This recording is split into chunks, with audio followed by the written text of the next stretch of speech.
continuación les vamos a hablar acerca de la simplificación de trámites. La eficiencia en el sector público aporta de manera sustancial al desarrollo nacional, pues repercute en el ahorro de tiempo de los ciudadanos que pueden usarlo de manera más eficaz con sus seres queridos y en una mayor productividad para el país. El respeto al tiempo de los demás y a los propios es símbolo de una nueva cultura ciudadana que pone en el centro de las preocupaciones los derechos de todos.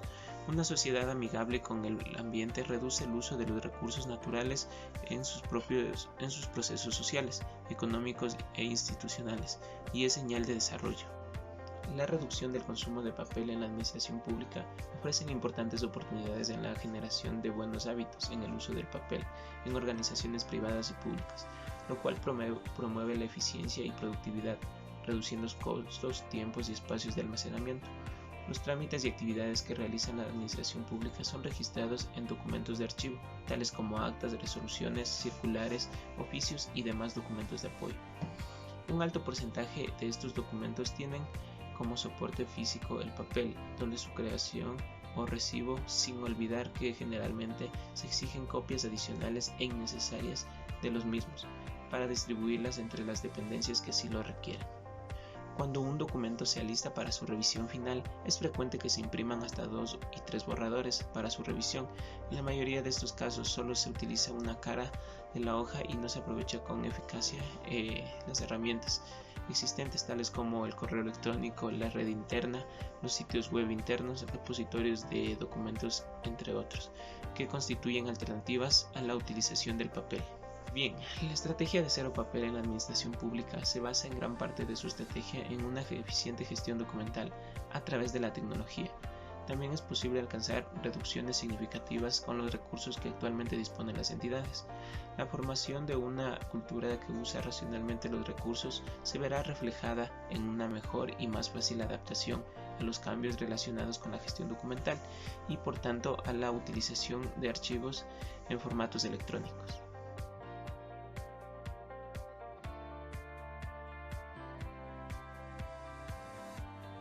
¿Sabemos del gobierno electrónico?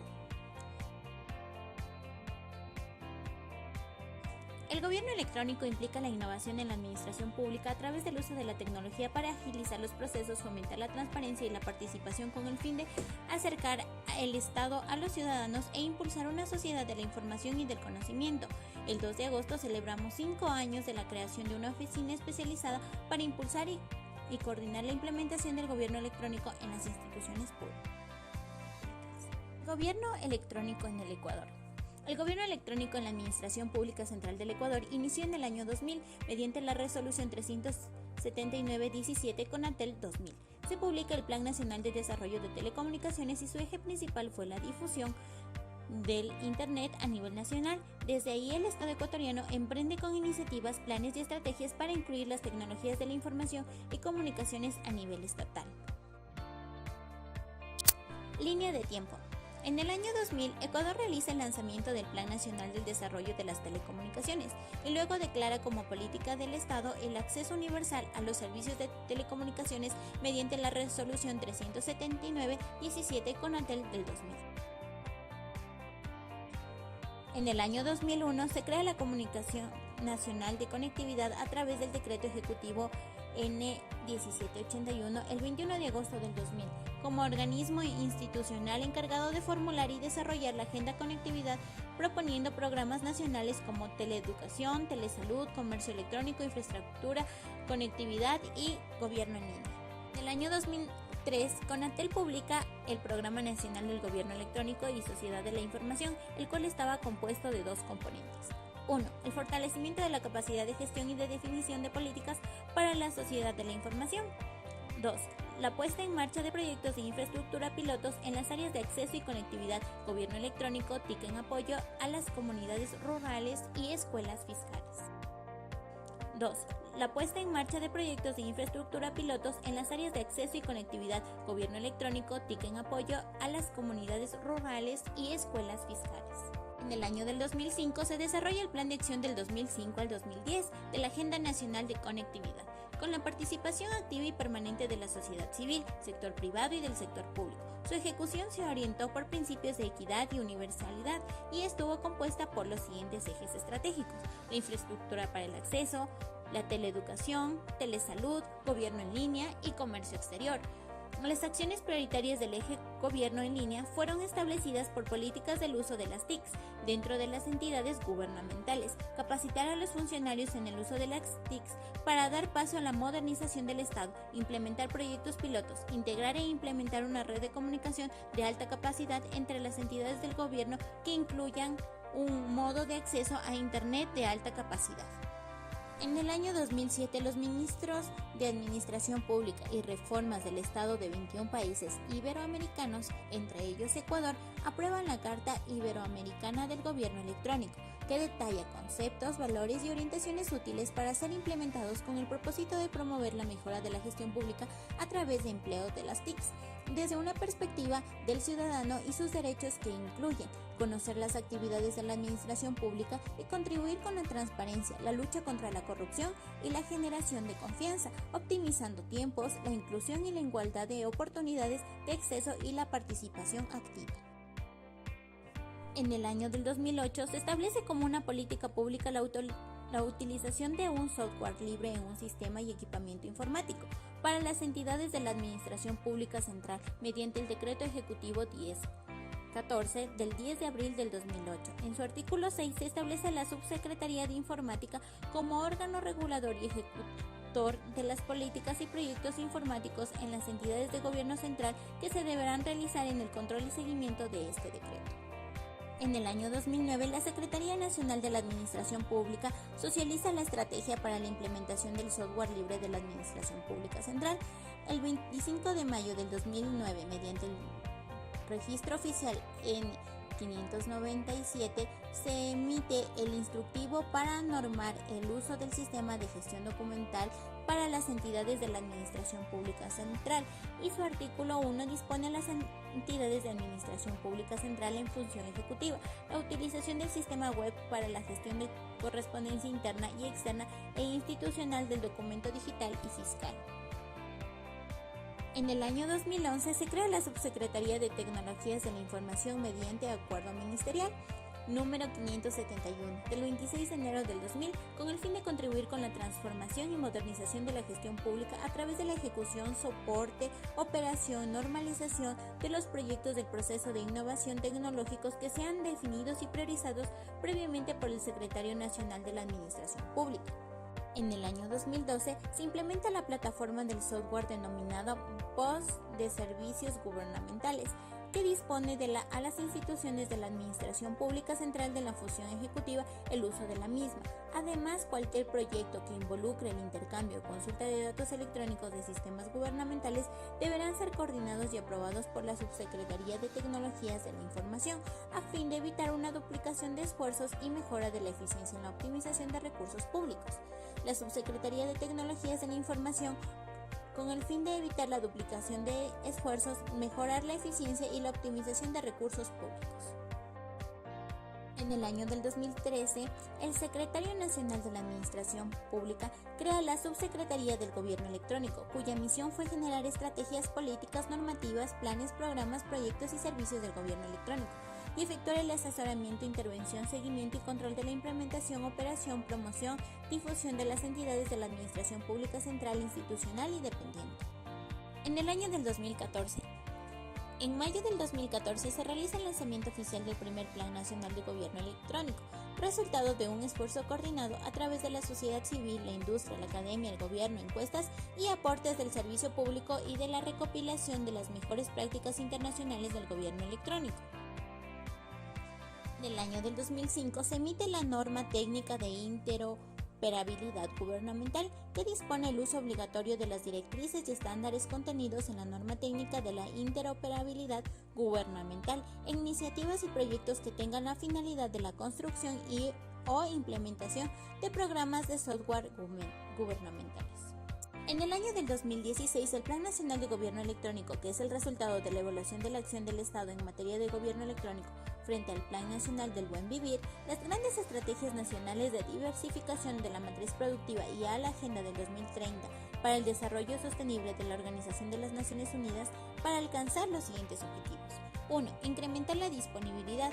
2. Incrementar el acceso a la información pública. 3. Incrementar la eficiencia, eficacia y desempeño de las entidades públicas.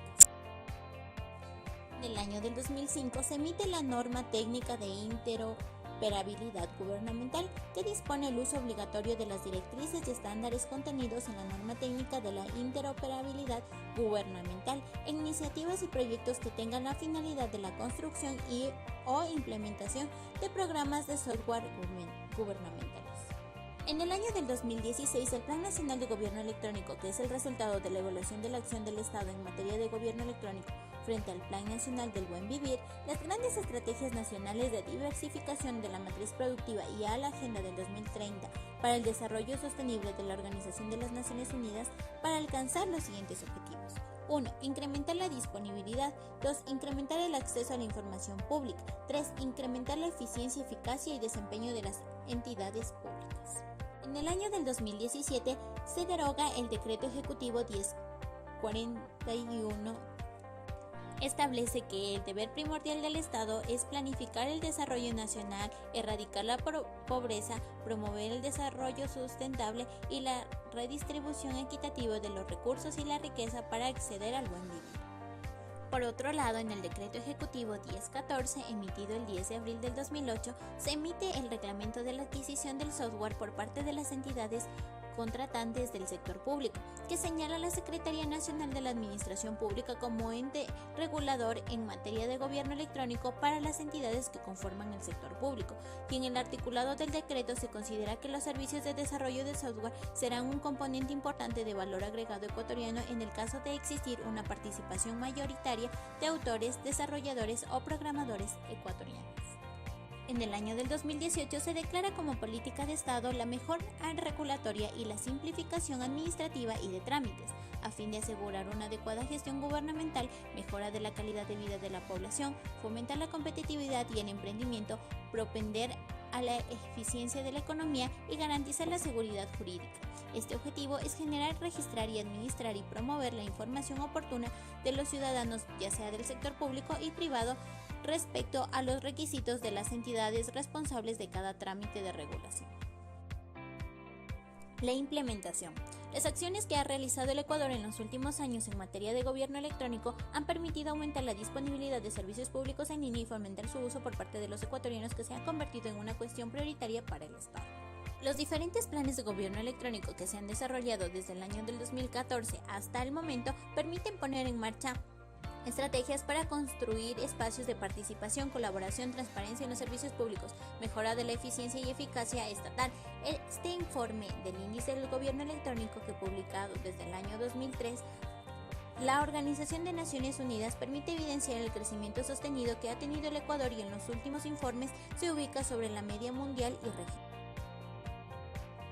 Decreto Nacional 149. El Decreto Nacional 149. En una pequeña síntesis se determina que el gobierno electrónico es el que consiste el uso de la tecnología de información y comunicación por parte de las entidades para transformar las relaciones con los ciudadanos, entre entidades de gobierno y empresas privadas, a fin de mejorar la calidad de servicios gubernamentales a los ciudadanos, promover la interacción con las empresas privadas gubernamentales, fortalecer las participaciones ciudadanas a través del acceso a la información y servicios gubernamentales eficientes y eficaces y coayudar con la transparencia, participación y colaboración. El caso del artículo 2 nos hace referencia a que la Secretaría Nacional de la Administración Pública, la entidad rectora en el gobierno electrónico de la función ejecutiva, para lo cual tendrá el ejercicio de las siguientes atribuciones y responsabilidades, que es establecer las políticas, directrices, normativas y lineamientos necesarios para la ejecución y control de la implementación de un gobierno electrónico, la articulación y coordinación de las demás instituciones de la función ejecutiva, ejercer la presentación oficial del Estado ante organismos y entidades, desarrollar planes, programas o proyectos sobre el gobierno electrónico y las demás que sean atribuidas con el presidente de la República. El acceso para formar parte del gobierno electrónico se considera toda política normativa, plan, programa o proyecto de las entidades de la Administración Pública Central y serán consideradas informaciones públicas y estas deberán de estar disponibles y accesibles para todos los ciudadanos. En la Secretaría Nacional es promover la comunicación y difusión de la información en cumplimiento con lo determinado en la Ley Orgánica de la Transparencia y Acceso a la Información Pública. La simplificación de trámites. La simplificación de trámites depende de la función ejecutiva, ya que ésta establecerá la gestión con enfoque en la simplificación de trámites. La gestión pública evita la disminución y la eliminación de duplicidad de requisitos y actividades que debe realizar el ciudadano frente a la administración para acceder a servicios eficientes, transparentes y de calidad. La simplificación de trámites tiene como finalidad la acción de facilitar la interpretación entre los ciudadanos, las empresas y la administración pública en la prestación de sus servicios, ya que está obligada a facilitar el acceso y ejecutar ágilmente los trámites que deben realizar los ciudadanos para acceder a dichos servicios. Algunas de las prohibiciones. Las prohibiciones son aquellas que quedan prohibidas de exigir requisitos que no estén contemplados en el orden jurídico vigente, exigir la presentación de documentos, exigir la presentación de requisitos que impliquen duplicidad de las mismas, cobrar valores innecesarios, exigir la presencia del ciudadano en la realización de un trámite cuando éste puede otorgar poder o autorización, negar información al ciudadano respecto al estado de trámite, negarse a recibir documentación de instituciones, cobrar valor alguno por conceptos formularios, exigir la presentación de información que se encuentre establecida en un sistema informático y las demás que se generen como consecuencia de la aplicación de la política pública, simplificación de trámites y estos sean determinados por la Secretaría Nacional de la Administración Pública o el Comité de Simplificación de Trámites.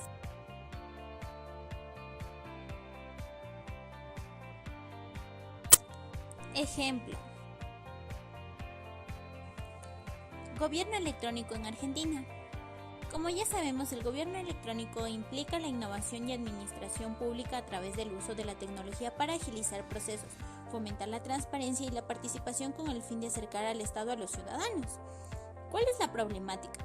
El problema surge a través de una compleja estructura de objetivos de la administración pública. El gobierno es la autoridad más alta que protege el bienestar y la vida de los ciudadanos. Y la AP debe garantizar e impulsar una vida y una calidad de vida bien organizada, estructurada y protegida en los marcos de una cultura social común. En fuerte contraste con el dominio del comercio, la gobernabilidad debe asegurarse de que ningún derecho básico se imponga ante otros y en consecuencia el gobierno debe de buscar respuestas equilibradas y tener puentes entre demandas contradictorias. Por ello, normalmente el resultado de esta solución compleja que plantean estos requerimientos, igualmente que los complejos de los diseños gubernamentales, se destaca también en el énfasis necesario en las normas que contribuyen a evitar el predominio de un derecho sobre otro. La solución que ha optado Argentina es que su enfoque integral es en la reforma del sector público, con el objetivo de construir un marco de políticas públicas nacionales y un liderazgo que avance de una manera coherente y unida para alcanzar las prioridades y los objetivos nacionales. La administración argentina considera el fortalecimiento del gobierno digital como una piedra angular en el contexto general de su agenda de reforma conjunto a la integridad del sector público con un gobierno abierto. Una estrategia de gobierno digital independiente es formar y poder ayudar y promover la coherencia de las políticas en todo el gobierno, evitar la fragmentación, desplazar el centro de los esfuerzos de las demandas internas de los ciudadanos y proporcionar un camino hacia la madurez de las políticas y los servicios digitales. ¿Cuál es su mejoramiento? La aplicación del gobierno electrónico en Argentina ha permitido el progreso antes mencionado, proporcionado con un contexto en el cual es posible un avance continuo y un éxito sostenible. De forma crítica, la transformación digital del sector público es una de las mayores prioridades de la administración actual. Esto se hace evidente en la difusión por parte del presidente de numerosos decretos presidenciales pertinentes y la creación de un ministerio de modernización. Los resultados obtenidos por el gobierno de Argentina han alcanzado un nivel de madurez en el que las agencias y los ministros ahora buscan soluciones y orientaciones en un enfoque intergubernamental, en lugar de tomar todas las decisiones desde una perspectiva organizativa, definir un marco de gobernanza que delimite de manera más explícita los roles y las responsabilidades del SGM y que proporcione un liderazgo sólido en todo el gobierno, y eso podría contribuir al avance de los esfuerzos digitales. Sugerencias para el gobierno electrónico. Las condiciones de éxito para el gobierno es la existencia de líderes en los mandatos medios y altos del sector público. Sin ello no podríamos llevar a cabo cambios en el nivel de profundidad que necesitamos para hacer el gobierno electrónico algo de gran beneficio para los países.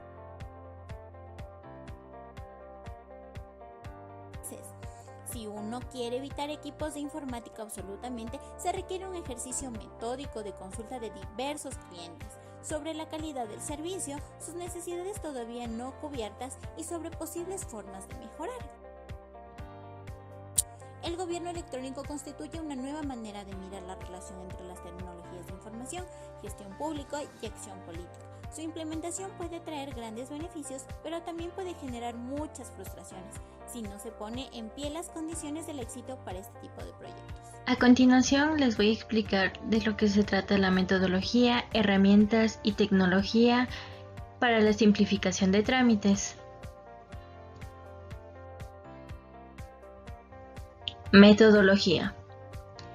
El abordaje metodológico brinda los pasos generales a seguir para lograr una efectiva simplificación de trámites, entendiendo que cada institución tiene sus propias características y que es un proceso que cada una adaptará a sus posibilidades y realidad, sin dejar de lado el impacto que puede producir la reforma de simplificación en el clima de negocios. Los objetivos específicos relacionados con la aplicación metodológica están ligados a los siguientes resultados. Primero, reducción de los tiempos de espera y los costos asociados con los trámites de registro, operación y cierre. Segundo, diagnosticar los trámites que se requieren para el registro y funcionamiento de las empresas. Tercero, diseñar una propuesta de simplificación de trámites ajustada a las necesidades de los usuarios e instituciones. Cuarto, implementar la solución simplificada. Quinto, buscar la sostenibilidad y aseguramiento de la calidad de la solución. Sexto, valorar los resultados alcanzados.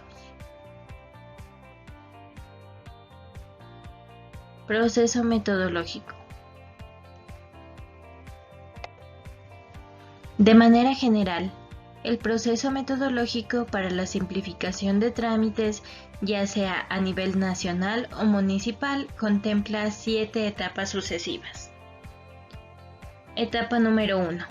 Actividades previas. Etapa número 2. Diagnóstico e ingeniería de procesos. Etapa número 3. Construcción de la propuesta de simplificación. Etapa número 4.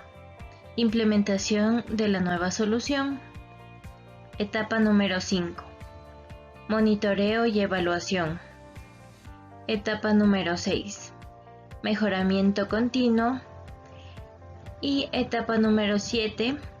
Valoración de los resultados obtenidos.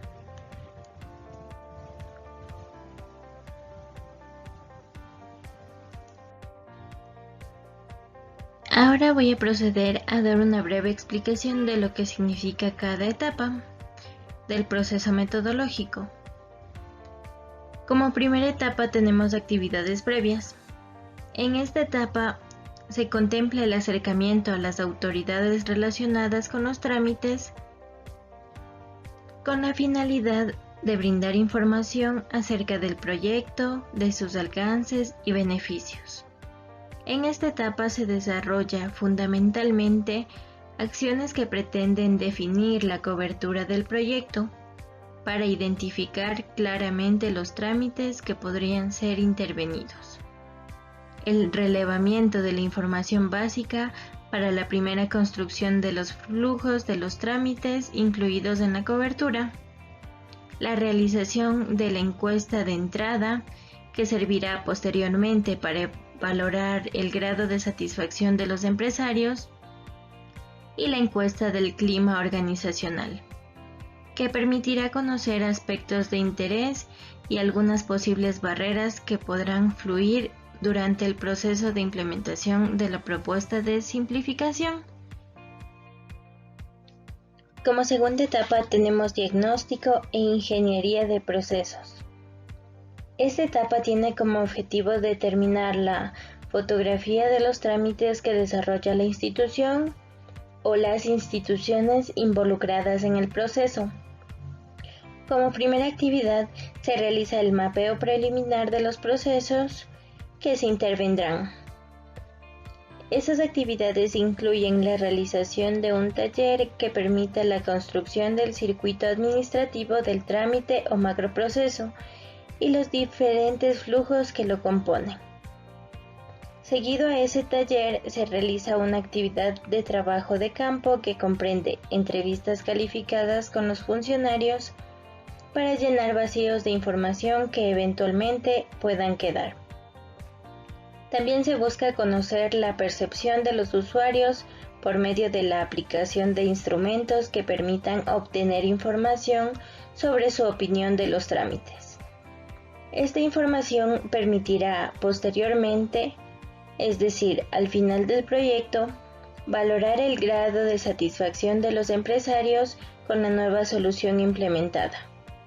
En general, la resistencia más importante en esta fase se observa en el hecho de que los funcionarios involucrados de las instituciones frecuentemente rechazan los hallazgos del diagnóstico. Ello es así porque los mismos funcionarios generalmente tienen una idea parcial del trámite, en el sentido de que solo conocen la parte que les compete y no tienen información integral sobre la totalidad del proceso. Este aspecto se aplica también a funcionarios de la misma institución, los que frecuentemente actúan en desconocimiento de la integralidad del proceso.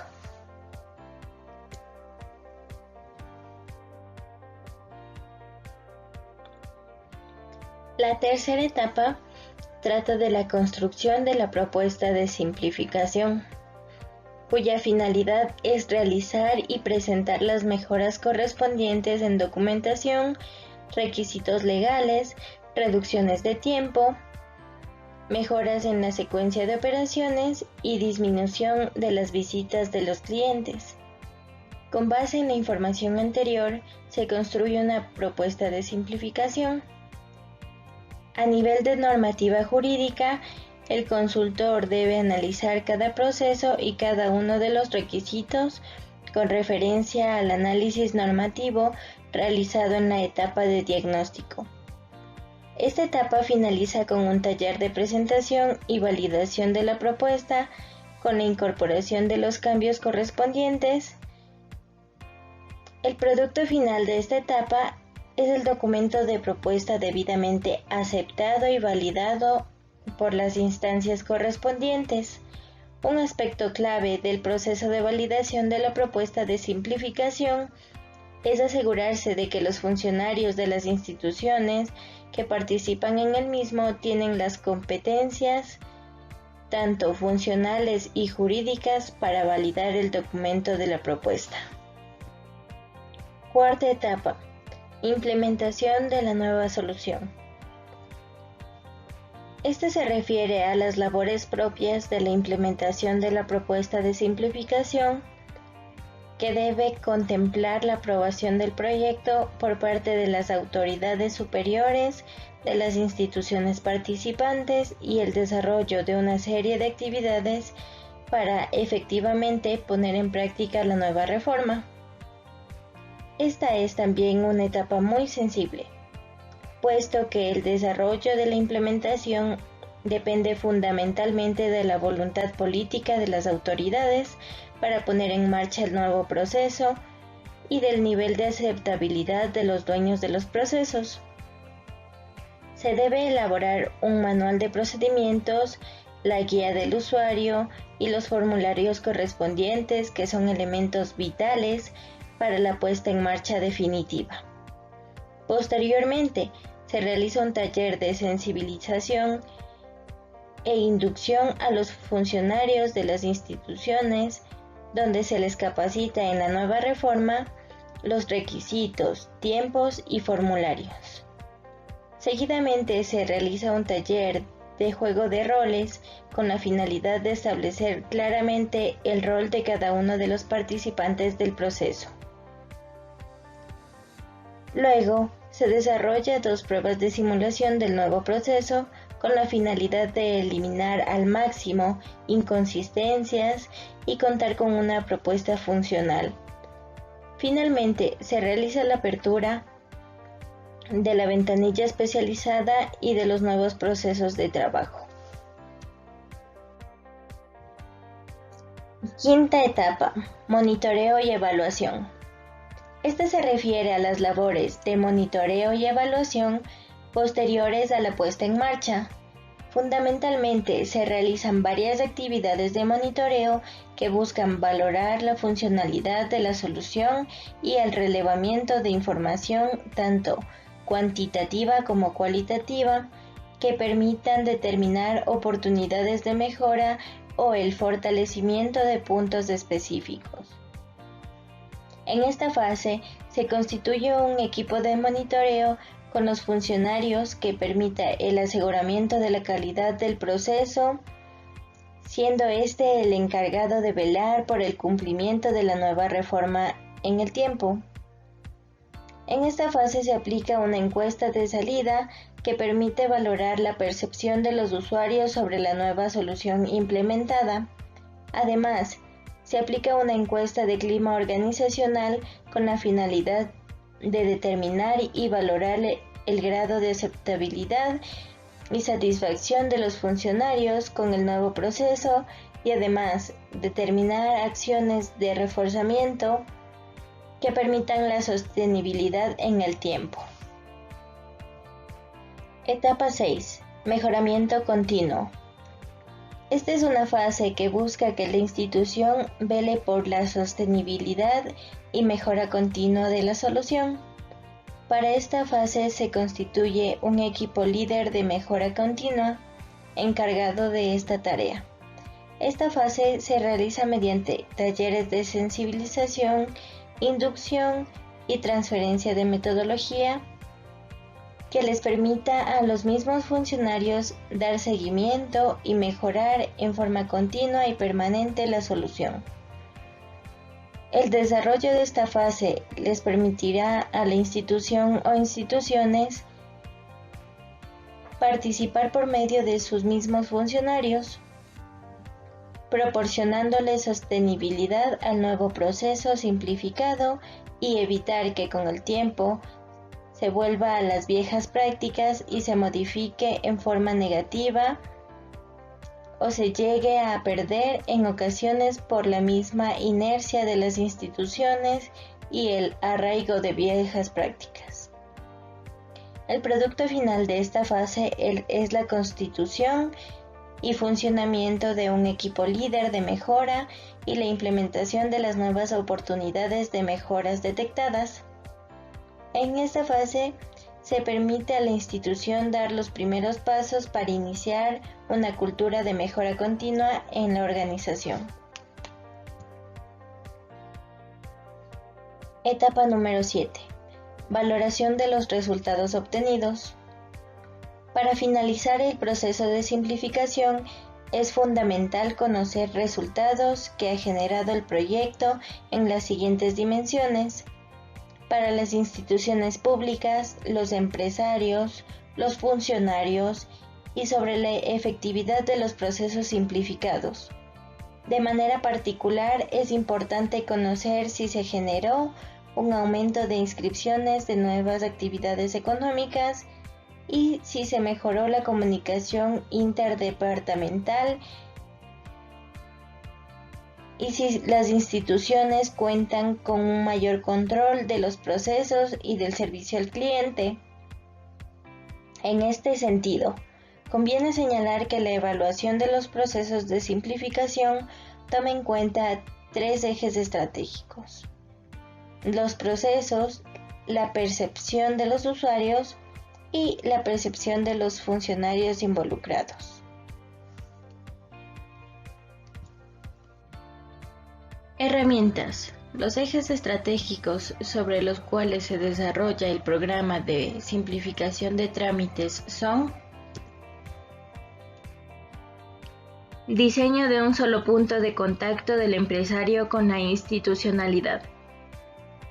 Esta instancia permite que el empresario se presente en un único punto de contacto con la institucionalidad pública, donde entrega todos los requisitos necesarios para la realización del trámite de registro, inscripción y funcionamiento de su empresa. Eliminación de formales y requisitos innecesarios y costosos. A partir de la fusión de trámites en una sola instancia, se eliminan duplicidades que afectan al solicitante y al desarrollo eficiente de los recursos y tiempo de los funcionarios. Eliminación de inspecciones previas. Como consecuencia de la no aplicación del principio de buena fe, es frecuente encontrar en las instituciones públicas encargadas de los trámites de registro y funcionamiento de las empresas, exigen la realización de inspecciones previas a la autorización definitiva para comprobar distintos datos aportados por el empresario. Diseño de un expediente único para la identificación de las empresas. Es práctica frecuente en las instituciones tener varios expedientes de un mismo usuario debido a los distintos trámites que el mismo efectúa en la institución. Ello es particularmente costoso, en razón no solamente del costo involucrado físicamente en la custodia de los expedientes, sino en consideración de que los documentos aportados por el empresario previamente nunca son tomados en cuenta para los trámites posteriores. Establecimiento de plazos máximos para la mayoría de los procedimientos. La discrecionalidad de los procedimientos en las instituciones se relaciona fundamentalmente con la inexistencia de procedimientos claros y transparentes para el trámite de las gestiones internas, con la ausencia de plazos perentorios para el término de la gestión y con la inexistencia de sanciones para los funcionarios. Descentralización en la toma de decisiones. Los trámites generalmente se inician con la presentación de una solicitud dirigida a un funcionario de alto nivel para que acoja el procedimiento. Divulgación de los requisitos y procedimientos de trámites. En general, observamos que el empresario no tiene un conocimiento exacto de cuáles son los trámites y requisitos requeridos. Este hecho los obliga a realizar una visita a la institución solo para enterarse de los procesos.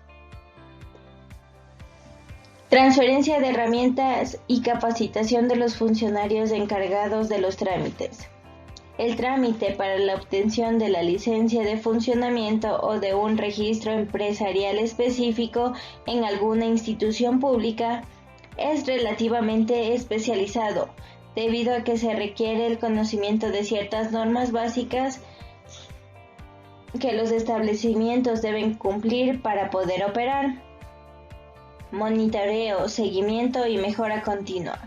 Finalmente, el seguimiento y monitoreo de los procesos es fundamental para valorar el grado de cumplimiento de la propuesta y la inclusión de los ajustes que correspondan.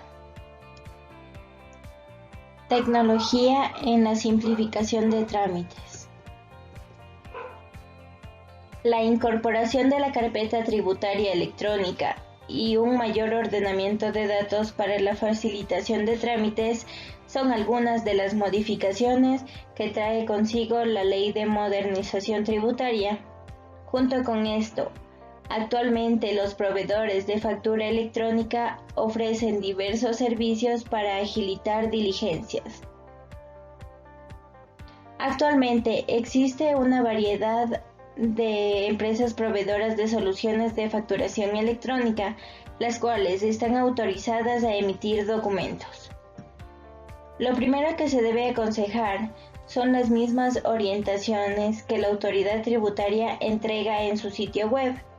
Entre ellas, por ejemplo, que la empresa otorgue una mínima seguridad sobre el cuidado de los folios, que proporcione comunicaciones fiables tanto con la autoridad tributaria como con terceros, que suministre un sistema de alertas adecuado cuando el documento electrónico no tenga cauce de recibo o, en caso de rechazo, para corregir el documento.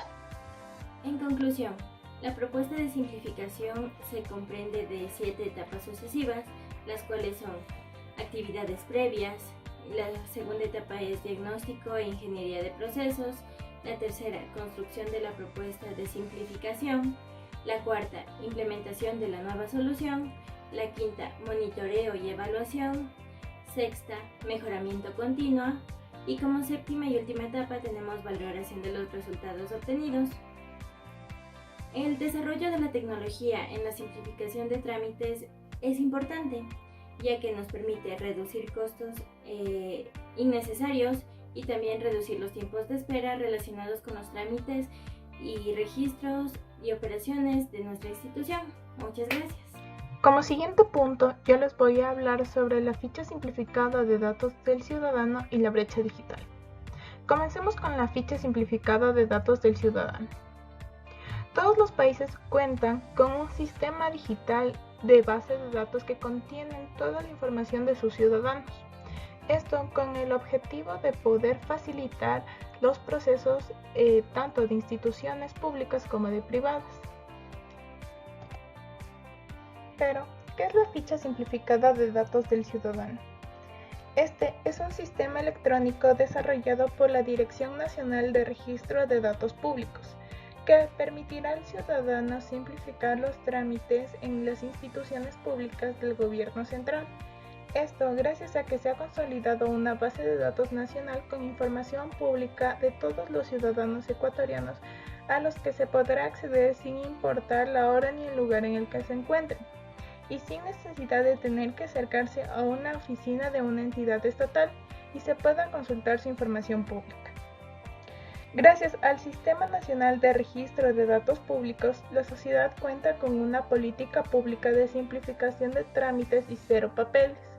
No se solicitará la copia de la cédula o copia del certificado de votación para realizar trámites. Desde el 1 de abril del 2016, las entidades públicas de la Administración Central no solicitarán la copia de la cédula o copia del certificado de votación para realizar trámites. Tampoco se necesitará presentar copias notarizadas de documentos en los trámites de la Administración Pública Central. Esta disposición será posible por la vigencia de la ficha simplificada de datos del ciudadano. Bajo esta disposición se emitió la resolución número 003 del Comité de Simplificación de Trámites, que dispuso a las instituciones de la función ejecutiva usar obligatoriamente la ficha simplificada de datos del ciudadano, servicio desarrollado por la DINAR. Gracias a la implementación de la ficha simplificada de datos del ciudadano, las entidades públicas pueden acceder a antecedentes personales, datos de identificación personal del ciudadano, datos del IES, datos del Ministerio de Relaciones Laborales, información de licencias de conducir, información del RUC y estado tributario, movimientos migratorios, títulos registrados y datos del registro electoral, así como también pueden acceder a listado de actos mercantiles sobre bienes muebles y listado de bienes inmuebles y sus gravámenes. La ficha simplificada de datos del ciudadano es un servicio de la Dirección Nacional de Registro de Datos Públicos, mediante el cual las entidades con acceso pueden eliminar de sus requisitos la solicitud de copias de documentos a los ciudadanos. Para acceder al sistema es necesario que su entidad cumpla con los siguientes requisitos. Solicitar acceso a info digital. Crear estructura de usuario, ya sea de coordinador, supervisor y visualizador. Contar con acceso a Internet y al domicilio de datoseguro.gov.es. Autentificar al usuario ingresando las credenciales de la cuenta de Info Digital. Durante el 2015 se simplificaron 400 trámites ciudadanos, 200 de los cuales se realizaron en línea, con un promedio de 50 entidades beneficiadas. El ahorro generado fue de 20 millones. Con los cambios mencionados, 8 millones de los ciudadanos no necesitaron acudir a ventanilla el año anterior para realizar sus trámites. A continuación, yo les voy a mostrar cómo las personas pueden hacer el paso a paso para crear un usuario en la ficha simplificada de datos del ciudadano para que las entidades públicas puedan tener acceso a sus datos. Lo primero que debemos hacer es ingresar a un servidor de Internet. En este caso yo escogí Google Chrome y poner en el buscador datoseguro.gov.es. El siguiente paso es el registrarse, si no tenemos todavía un usuario. Si ya lo tenemos, vamos a poner solo en ingresar. En este caso, para ejemplos de demostración, vamos a poner en registrar. El siguiente paso es ingresar el número de cédula de cada uno. Y vamos a poner validar. Nos aparece el nombre de la persona y el número de cédula. Y vamos a comenzar a poner los datos de la cuenta, en este caso el correo electrónico. Vamos a verificar el correo electrónico, el domicilio, el teléfono de casa y el teléfono celular. Vamos a poner las preguntas de seguridad de cada persona, en este caso índice dactilar, que se encuentra en el lado posterior de la cédula, arriba del índice dactilar o de la huella que nos hacen poner en el registro civil. En este caso voy a ingresar el mío.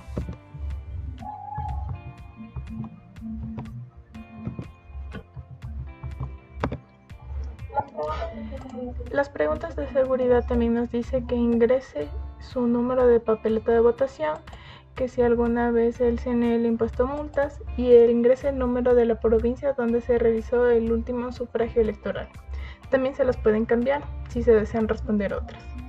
La validación humana, que en otras páginas es llamado también RAPCHET.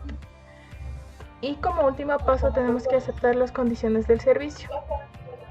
Estas se las realiza en caso de que se modifiquen el acceso o algunas políticas de la página a lo largo del tiempo. Vamos a poner entiendo y acepto los términos y las condiciones del servicio. Y como último paso ponemos en crear cuenta. Y así de fácil se puede crear una cuenta en la ficha simplificada de datos del ciudadano. Como un breve resumen de lo que es la ficha simplificada de datos del ciudadano, podemos decir que este es un sistema digital que todos los países van a verse en la necesidad de implantarlo tarde o temprano si aún no lo tienen, porque nos permite ahorrar recursos del Estado así como también tiempo. En la época actual, que vivimos una era de pandemia, podemos ver que esta ficha es muy utilizada, así como también muy útil, ya que muchas de las personas no pueden asistir físicamente a realizar sus trámites. Tampoco pueden acceder o entregar sus documentos por motivos de contagio. Es por esto que en la actualidad se ha desarrollado diversos tipos de bases de datos que contienen información de los ciudadanos. Esta es la más conocida por el sistema público ecuatoriano. Como segundo punto, yo voy a tratar el tema de la brecha digital, el cual principalmente es considerado como la diferencia, ya sea por motivos culturales, de uso, económicos, que tienen diversos países para poder acceder a las tecnologías de la información y comunicación, también llamadas TIC. Estas diferencias también se pueden ver dentro del mismo país o como de país a país. Pero, ¿qué es la brecha digital?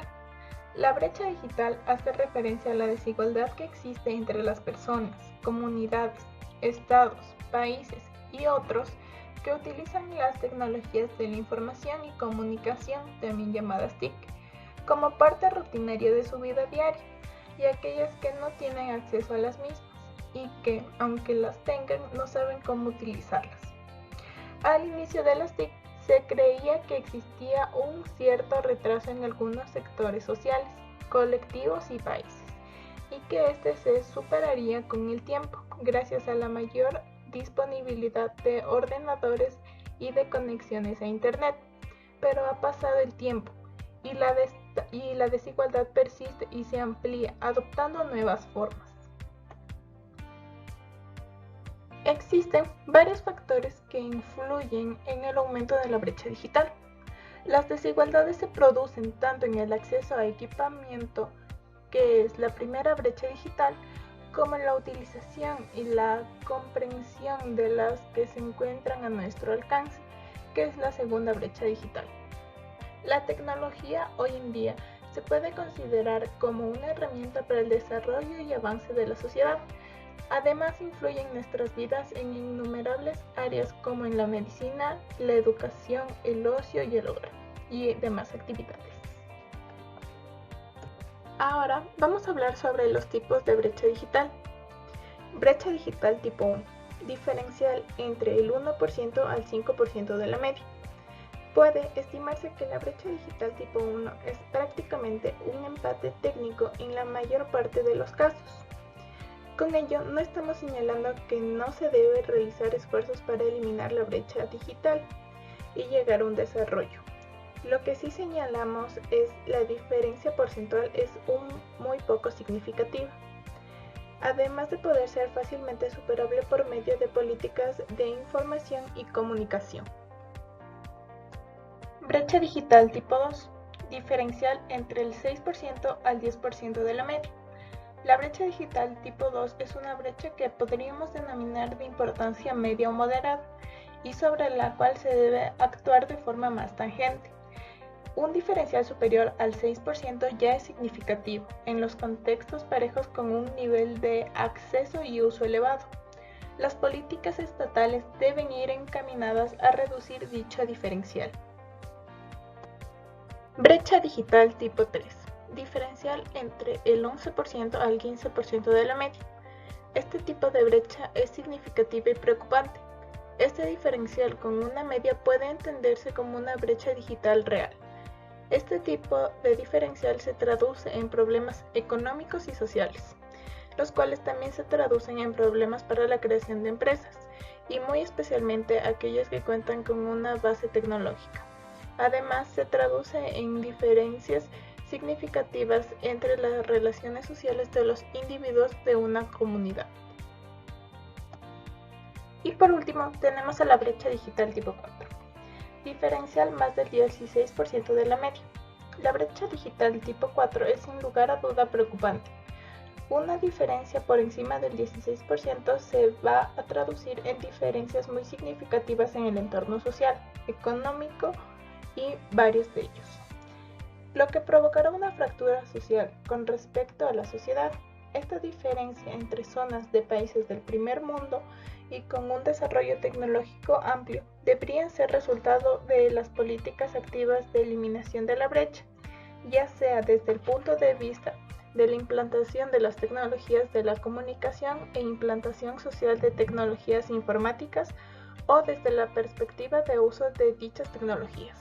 Todo esto según el autor Ruan. Pero no podemos dejar pasar que el uso de las nuevas tecnologías traen consigo muchas ventajas en varios ámbitos de la vida, como pueden ser el acceso a Internet y al conocimiento y a millones de oportunidades, comunicarse mediante redes sociales y el entorno social medio, teletrabajo, darse a conocer a nuevos clientes y las ventajas del comercio electrónico, comprar o vender en cualquier lugar del mundo, disfrutar de los equipos multimedia de imagen y sonido para el hogar, aprovechar todos los recursos para la educación. Estas ventajas se han visto muy utilizadas actualmente por la época de pandemia, como es el teletrabajo y la educación desde la casa. Las personas pueden acceder a la tecnología principalmente por 3 razones. La primera, el acceso motivacional relacionado con el interés y atracción por la nueva tecnología, lo cual puede ser explicado por factores sociales, culturales, mentales y psicológicos. Como segundo punto tenemos el acceso físico o material vinculado con la disponibilidad tanto de hardware como software, aplicaciones, redes y uso de las TIC y sus aplicaciones. Y como último punto tenemos el acceso a la alfabetización digital vinculado con la educación para adquirir habilidades digitales. Hay que tomar en cuenta 3 puntos, los cuales son básicos para que ya sea que aumente o que disminuya la brecha digital. Como primer punto tenemos el enfoque hacia la infraestructura, el cual es la posibilidad o ya sea la dificultad de disponer de computadoras conectadas a la red mundial. Esto incluye también el problema de servidores. De hecho, los países del sur siguen dependiendo de los equipos de países del norte. Como segundo punto tenemos el enfoque hacia la capacitación, es decir, la capacidad o ya sea esta la dificultad de usar estas tecnologías. Se empezó a contemplar que también existen diferencias relacionadas con habilidades y capacitaciones para utilizar adecuadamente la tecnología y no solamente con la posibilidad de disponer de computadoras. En este sentido se comienza a desarrollar el concepto de alfabetización digital relacionado con el de brecha digital. Y como último punto tenemos el enfoque hacia el uso de los recursos, el cual se refiere a la limitación o posibilidad que tienen las personas para utilizar los recursos disponibles en la red.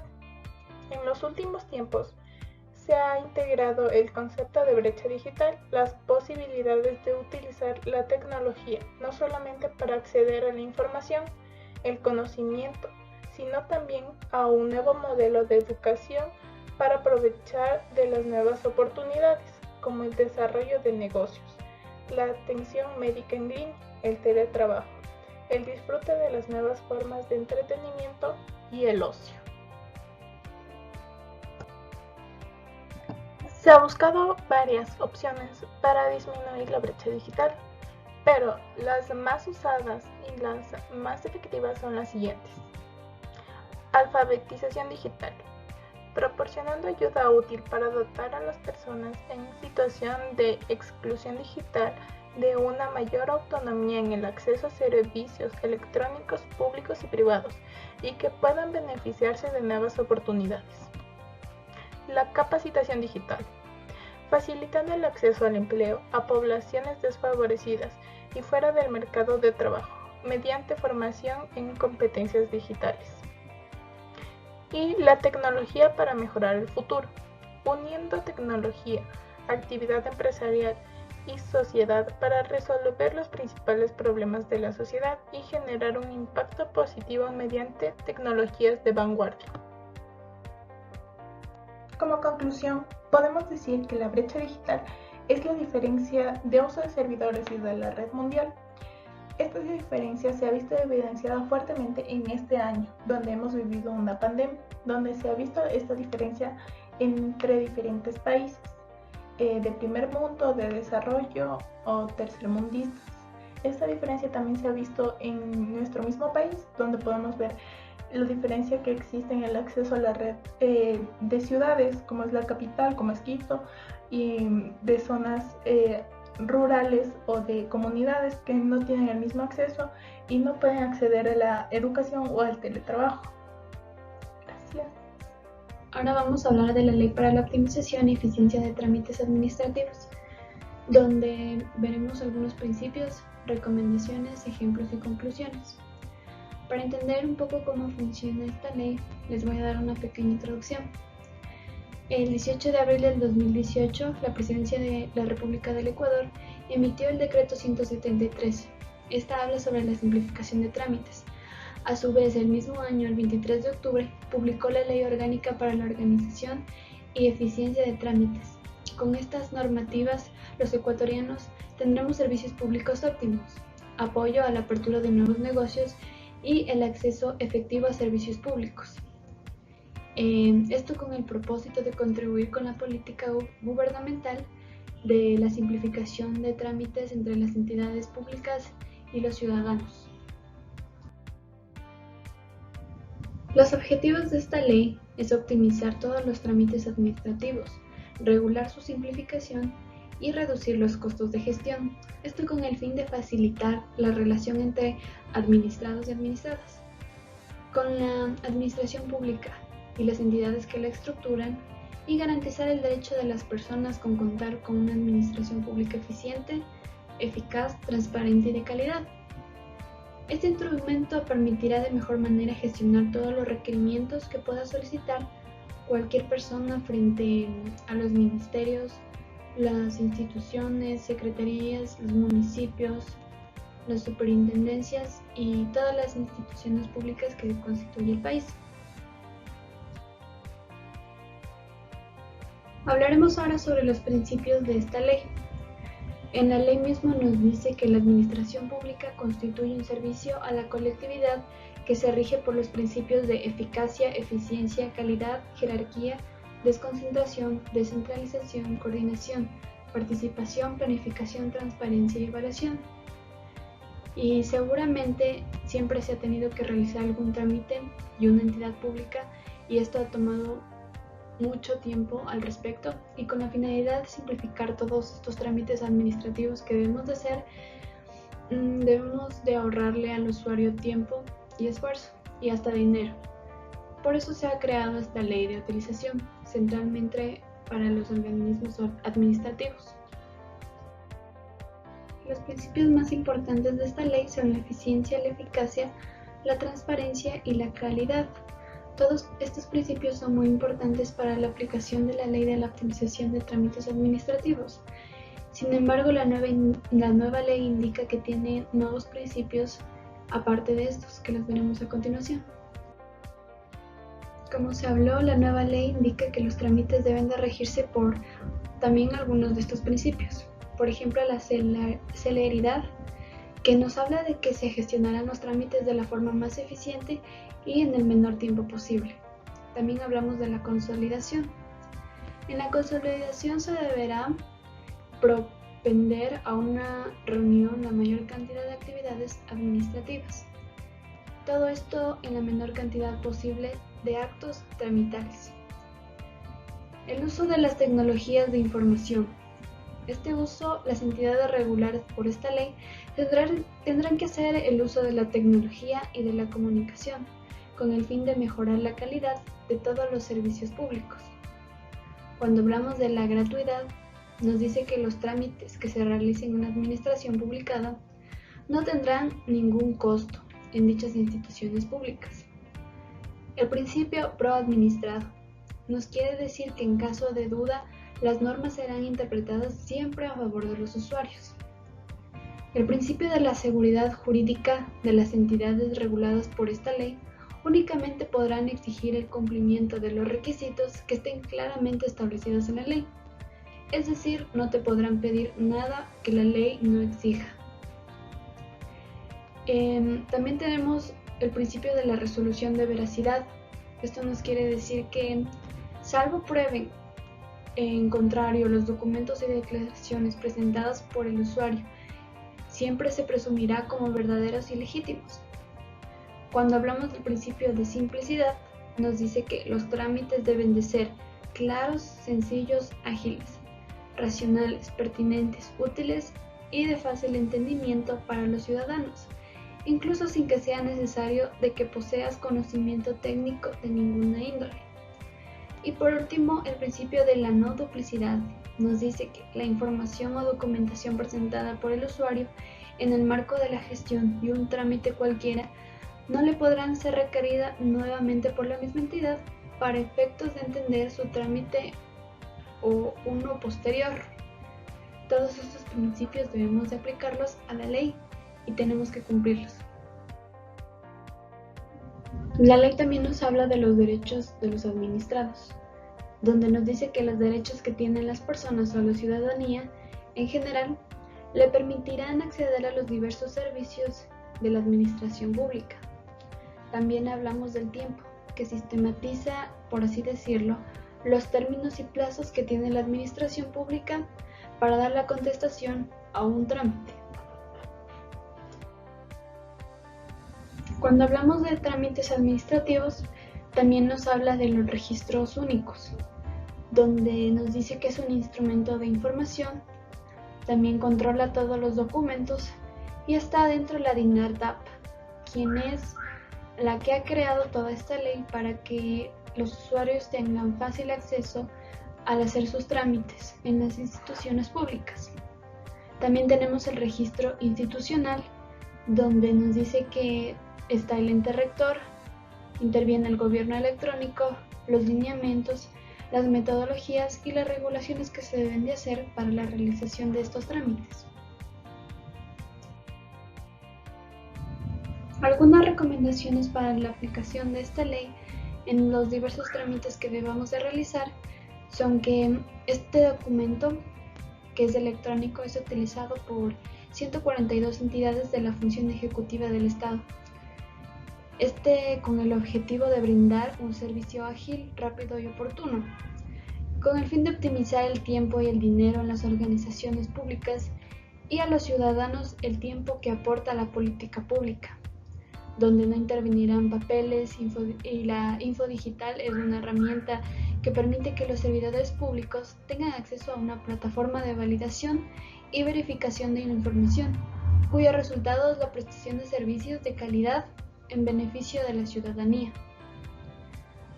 A través de todo este servicio que se brinda a la ciudadanía, las instituciones públicas podrán acceder a la información de otras entidades a través de un web service y crear sus propias aplicaciones. Con la implementación de estas aplicaciones podrán hacer un mayor uso fácil para los usuarios. Con la implementación de todo este sistema se estrecha la relación gobierno-ciudadano, brindando al ciudadano una respectiva seguridad jurídica y democratizando el acceso a esta información.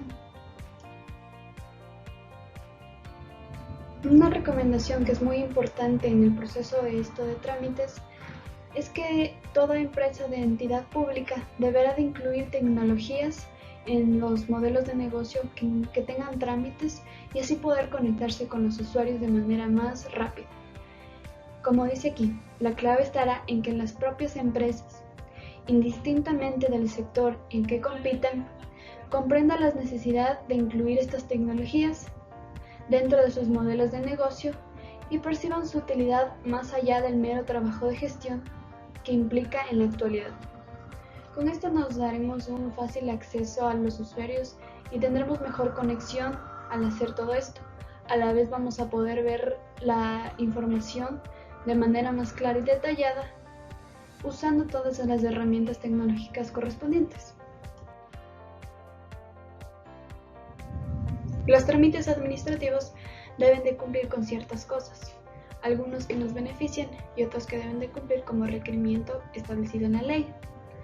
Por ejemplo, tenemos el control posterior como regla general. El control posterior nos quiere decir que los mecanismos sujetos a verificación por parte de las entidades reguladas deberán de ser todos controlados. También hablamos de la creación de las declaraciones responsables. Con esto debemos de decir que todas las declaraciones responsables deben de cumplir con todos los requisitos establecidos en la normativa vigente. Y por último, tenemos como requisito la presentación de la declaración responsable. Con esta presentación se permitirá ejercer una actividad desde el día de su presentación.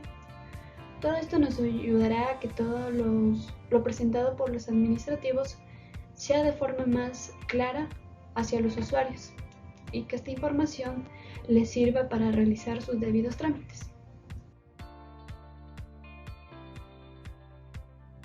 Con respecto a los datos, nos dice que el 75% del Sistema Nacional de Registros de Datos Públicos tiene la prohibición de exigir documentos, mientras que en las bases desveladas de las entidades públicas, tan solo el 25% tiene la prohibición de exigir documentos.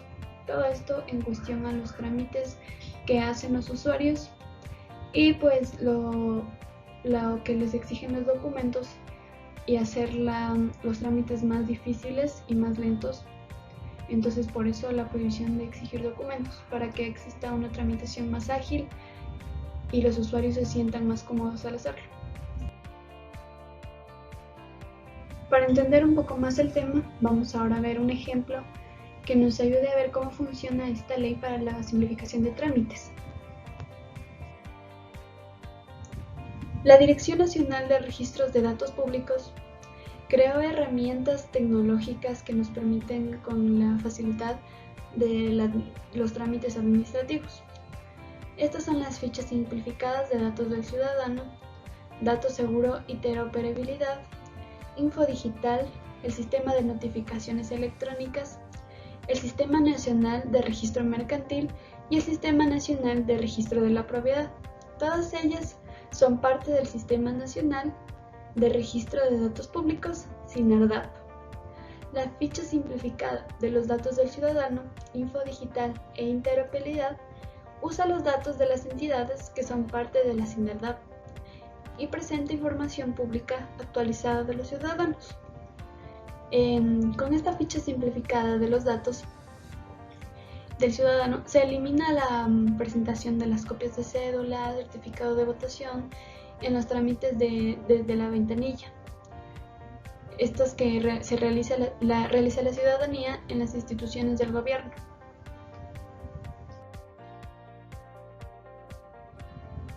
Cuando hablamos de el ejemplo de qué contiene en el sector público, vemos la dependencia y las obligaciones son importantes dentro de esta. Esta ley, que tiene el fin de optimizar todos los trámites administrativos, regular la simplificación y reducir los costos de gestión, tiene el fin de facilitar la relación entre los administrados y los ciudadanos. Con esto garantizamos el derecho de las personas con contar con una buena administración, que sea eficiente, eficaz, transparente y de calidad, y que cumpla con todos los principios mencionados anteriormente. Este instrumento permitirá de mejor manera gestionar todos los requerimientos que pueda solicitar cualquier persona frente a todas las entidades públicas que existen en el país, como lo son los ministerios, instituciones, secretarías, municipios, superintendencias y demás instituciones públicas. Con esto los ciudadanos tendrán mejor acceso a realizar todos sus trámites. Debemos recordar que los trámites administrativos serán en línea, en su totalidad. Sin embargo, debido a que no todo el mundo está relacionado hoy con la tecnología, se obliga a las instituciones a publicar horarios de atención, la entidad de los funcionarios que informarán y asistirán a la gestión de cualquier trámite, así como los mecanismos que permitirán conocer el estado de estos trámites. Esto para los que prefieren dejar de lado la tecnología, acudan ellos mismos a las instituciones y sean entendidos con eficacia y seguridad jurídica. A la vez, estas deberán de darles sus respectivas señalizaciones e indicaciones para que cumplan todos los documentos o todo lo que deban de hacer para estos trámites. Y recordamos que esta ley ha sido recreada para beneficiar a todos los usuarios de las instituciones administrativas del Ecuador. Recordando que esta ley es creada para beneficiar a todos los usuarios frente a todas las instituciones públicas del Ecuador, todas estas manejadas por el Sistema Nacional de Registros de Datos Públicos, la SINARDAP, usamos herramientas tecnológicas que faciliten a los usuarios hacer todos sus trámites debidos, usando herramientas como son las fichas simplificadas, datos seguros Infodigital y todos los sistemas nacionales que permitan a los usuarios, de manera determinada, eficaz y sencilla, realizar todos los trámites correspondientes que tengan. Con esto nos ayudamos entre todos los servidores públicos y los usuarios del país. Conclusiones y recomendaciones.